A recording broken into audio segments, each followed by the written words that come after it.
Hello guys, welcome back to my channel. आज हम इसमें देखेंगे नया सब्जेक्ट है हमारा फॉरेंसिक अकाउंटिंग। ठीक है, तो आगे बढ़ते हैं, इसमें फॉरेंसिक अकाउंटिंग को कवर करते हैं। तो जानते हैं सबसे पहले फॉरेंसिक अकाउंटिंग होता क्या है। Forensic accounting refers to the application of, किसका application? Application of accounting, auditing and investigative techniques to examine the financial information and present it in a manner that is acceptable in legal proceedings. Forensic accounting basically क्या है? एक किसका application है? Accounting का, auditing का, investigative technique का, ताकि जो हमारी फाइनेंशियल इंफॉर्मेशन है हम उनको लीगल वे में, लीगल तरीके से कैसे पेश कर सकते हैं। ठीक है, अब देखते हैं मीनिंग क्या है। मीनिंग है forensic accounting is the integration, किसका साथ, मतलब इंटीग्रेशन मतलब तीन चीज़ों को हमने साथ में ले लिया, अकाउंटिंग को, ऑडिटिंग को एंड इन्वेस्टिगेटिव स्किल्स को। क्यों लिया है? ताकि हम क्या कर सके, एनालाइज कर सके फाइनेंशियल डेटास को और हम उसको यूज़ कर सके लीगल मैटर में। बहुत आसान है। ठीक है, फॉरेंसिक अकाउंटिंग क्या है? It is integration. इंटीग्रेशन मतलब साथ, मतलब संयोग, या मतलब आप समझ लीजिए साथ को ही बोलते हैं। ठीक है, किसका साथ? अकाउंटिंग का, ऑडिटिंग का एंड इन्वेस्टिगेटिव स्किल्स का। मतलब इन तीनों चीज़ को मिला दीजिए। और इन्वेस्टिगेटिव स्किल्स किसके किसके लिए मिलाई है? ताकि आप फाइनेंशियल डेटा को क्या कर सके, इन्वेस्टिगेट, अकाउंटिंग और ऑडिटिंग कर सके, to use in legal matters, और उसको लीगल मैटर में यूज़ कर सके। अपने एग्ज़ाम में इसको ऐसे चार्ट को बना के आइएगा, एग्जैक्टली ऐसे ही, तो फ़ायदा करेगा बहुत ज़्यादा। फिर आते हैं हम क्या, फीचर्स। ठीक है, फीचर्स देखेंगे किसके। मैंने इतना सारा कंटेंट इसलिए डाल रखा है फॉर सेम रीज़न, जिनको बड़े एग्जाम्स की प्रिपरेशन करनी है, लाइक 80 और 100 मार्क्स के लिए लिखना है, तो उन्हें कंटेंट की कोई शॉर्टेज नहीं हो।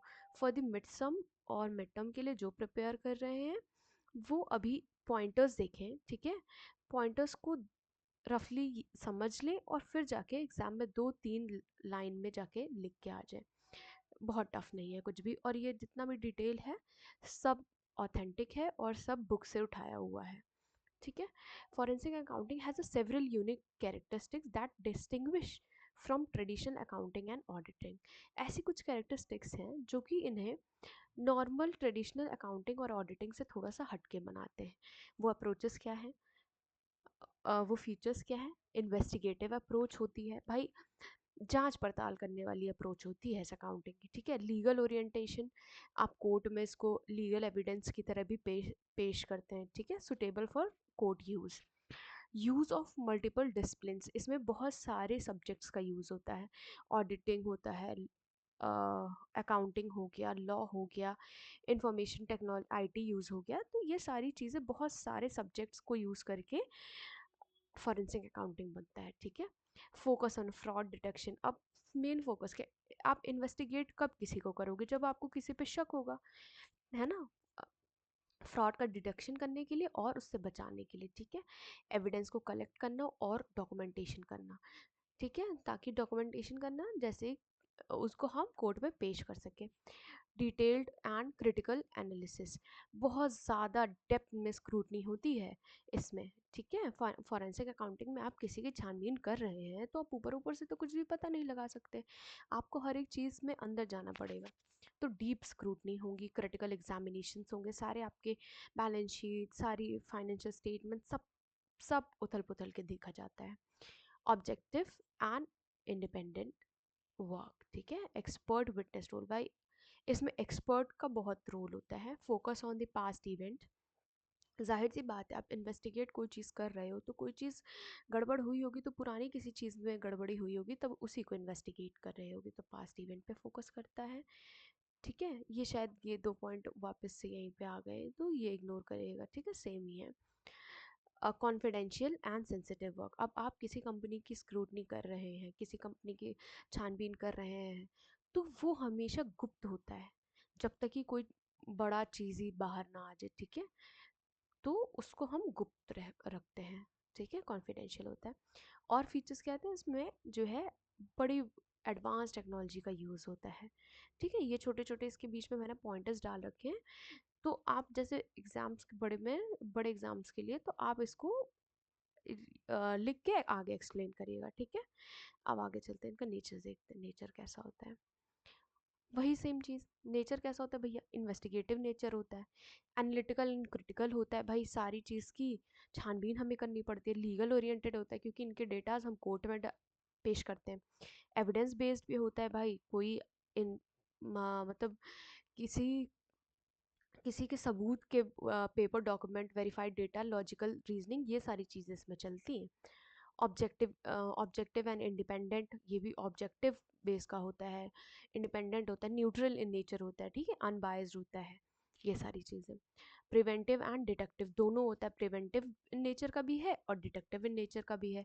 प्रिवेंटिव नेचर का ऐसा है कि मतलब ये सजेस्ट करता है कि कोई ऐसे तरीके जिससे फ्रॉड ना होए, और डिटेक्टिव नेचर का भी ऐसे है कि अगर कहीं फ्रॉड हो गया है तो उसको आइडेंटिफाई भी करेगा। इंटरडिसिप्लिनरी इन नेचर, ठीक है, ये भाई किसके ऊपर डिपेंडेंट, आप जांच पड़ताल करेंगे तो आप किसके बेसिस पे कर लेंगे भाई, अकाउंटिंग के भी बेसिस पे, ऑडिटिंग के बेसिस पे, लॉ, इनके ऊपर ये डिपेंडेंट होता है। Focus on the past and present data, dynamic and evolving, time के साथ टेक्नोलॉजी के साथ बढ़ता जा रहा है, confidential and sensitive, same as a features, वही यहाँ पे हमने नेचर है और उसको थोड़ा सा अलग तरीके से लिखा हुआ है, इलेबोरेट किया हुआ है। ठीक है, आगे बढ़ते हैं, स्कोप्स क्या है भाई। तो भाई स्कोप क्या होगा, अब क्या होगा, फॉरेंसिक अकाउंट का स्कोप क्या है कि आप फ्रॉड को डिटेक्ट कर पाएंगे। ठीक है, किसको डिटेक्ट कर पाएंगे, फ्रॉड को डिटेक्ट कर पाएंगे। ठीक है, फिर कॉपरेट इन्वेस्टिगेशन कर पाएंगे। ठीक है, अगर जैसे कि एमएनसीज हो गई हैं, बड़ी बड़ी कंपनीज हो गई हैं, उनको इन्वेस्टिगेट कर पाएंगे। डिस्ट्रीब्यूट, अगर डिस्प्यूट है किसी कंपनी में किसी भी चीज़ की वजह से, जैसे कि बैलेंस शीट कभी नहीं मैच हो रही है तो मैनेजमेंट में थोड़ा सा ऊपर नीचे कुछ भी, अगर ऐसा केस है, इन सिनेरियो कुछ भी है, तो उसका रिजोल्यूशन हो सकता है। साइबर क्राइम को, साइबर क्राइम के एरिया में हम इसमें फॉरेंसिक अकाउंटिंग करते हैं। फिर देखते हैं ऑडिटर का क्या रोल है फ्रॉड डिटेक्शन में। ठीक है, तो वो सब्जेक्ट को एग्जामिन करता है, फिर बताता है, वो ट्रू और फेयर व्यू देता है। ठीक है, क्या स्टेटमेंट्स को एग्जामिन करेगा, कौन एग्जामिन करेगा, ऑडिटर एग्जामिन करेगा, फिर वो देगा ट्रू एंड फेयर व्यू। ठीक, मतलब एक तरीके से प्रोफेशनलिज्म की नज़र से पूरा देखा जाएगा।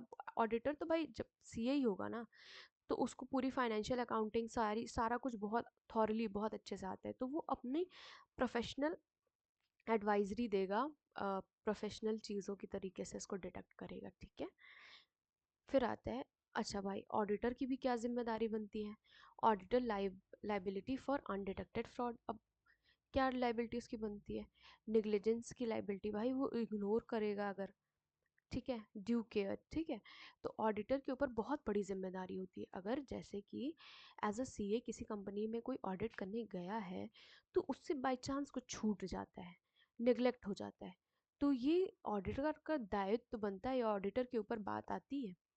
ठीक है, अब क्या है, फ्रॉड ऑडिटिंग कैसे होता है, स्पेशलाइज्ड है, डिटेल्ड है, लीगल है। ठीक है, स्पेशल लोग लगते हैं, लाइक ऐसे कोई भी उठ के नहीं जा रहा है वहाँ पे फॉरेंसिक ऑडिटिंग करने, और बहुत डिटेल में बात होती है, हवाबाजी नहीं होती है, बहुत डिटेल में एक एक छोटी छोटी बारीकियाँ देखी जाती हैं। फिर लीगल एंड कॉपरेट यूज़ होता है इनका।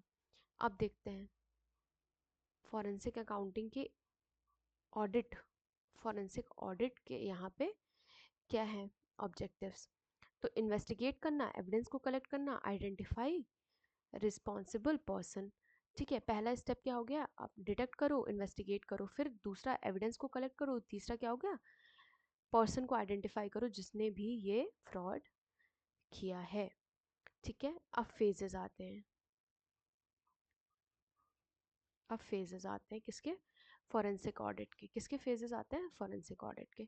तो पहले क्या करना है, हमें रिकॉग्नाइज करना है, एविडेंस का कलेक्शन करना है, फिर उसको आगे कम्युनिकेट करना है। ये देखते हैं फेज़ वन में क्या होता है। रिकॉग्निशन एंड प्लानिंग, जैसे कि आप स्ट्रैटेजीज बनाएंगे, ठीक है, आप ऑब्जेक्टिव्स जो होंगे, रिसोर्सेज को देखेंगे, फिर आप एक स्ट्रैटेजी बनाएंगे, सारे रेड फ्लैग्स को क्या करेंगे, आइडेंटिफाई करेंगे। क्या करेंगे, आइडेंटिफाई करेंगे, ठीक है। तो यहाँ ये वाले स्टेप में हमने क्या किया, रिकॉग्निशन किया और प्लान किया। फिर दूसरे स्टेप में क्या किया भाई, हमने इन रिलायबल सोर्सेज से एविडेंस कलेक्ट किया। क्या किया, रिलायबल रिलायबल सोर्सेज से हमने क्या किया, एविडेंस को कलेक्ट किया, उसको रिकॉर्ड्स देखा, इंटरव्यूज़ लिए, डेटा को एनालिसिस किया, सारा कुछ करके हमने क्या किया, एविडेंसेस को कलेक्ट किया, ठीक है। फिर बात आती है किसकी, कम्युनिकेट करने की, कम्युनिकेशन ऑफ द रिजल्ट, ठीक है। ऑडिट के क्या क्या हमने हमने अभी तक पढ़े, प्लानिंग पढ़ लिया, फिर एविडेंस का इकट्ठा करना कर लिया, फिर हमने पढ़ लिया कम्युनिकेशन, ठीक है। तो इसमें कम्युनिकेशन ऑफ द रिजल्ट, एक स्ट्रक्चर रिपोर्ट बनेगी, जो भी फाइंडिंग्स हुई एक तरफ लिखी जाएगी, जो भी यहाँ पे फाइंड हमने किया। फिर इसमें क्या लीगल एक्शंस होंगे, लीगल क्या मदद होगी, लीगल जो भी एक्शंस होने हैं, प्रिवेंशन, ठीक है, जो भी सारी चीज़ें होंगी वो इधर। और फिर हम लास्ट में बताएंगे कि क्या मेजर्स प्रिवेंशन के होंगे, ठीक है। तो इस स्लाइड में आज यहीं तक हम कर रहे हैं, ठीक है। आगे जो भी इसका टॉपिक रह गया है वो हम, ये हमने यहाँ पे ना यूनिट वन पूरा कवर कर दिया है, ठीक है। आप इसको गो थ्रू करिएगा, आपको पूरा यूनिट वन कवर हो जाएगा, ठीक है। Thank you for watching this and make sure to subscribe, like and share. Thank you so much.